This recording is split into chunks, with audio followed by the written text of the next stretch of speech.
കേൾക്കുന്ന മാത്രമേ ആവശ്യമായ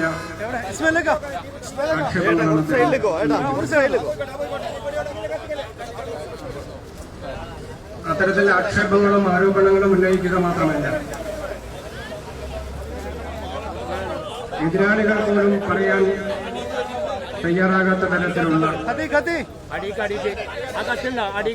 കടുത്ത അധിക്ഷേപങ്ങളാണ്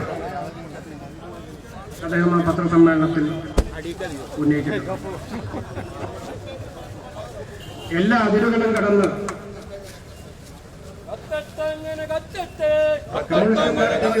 രക്തം ചിന്തി മരിച്ച രക്തസാക്ഷികളെ പോലും ആക്ഷേപിക്കുന്ന സമീപനം അദ്ദേഹം നമ്മളെല്ലാം പ്രിയങ്കരനായിരുന്ന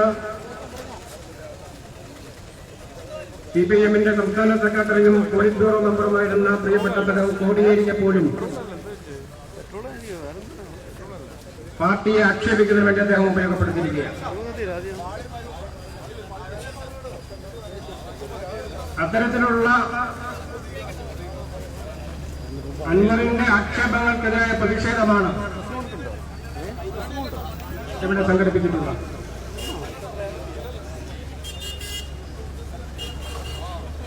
അൻവർ പറഞ്ഞു കേട്ടിരുന്നത് അദ്ദേഹം എന്തോ തീയാകാനോ ചാരമാകാനോ ഒക്കെ പുറപ്പെടുകയാണ് എന്നാണ്.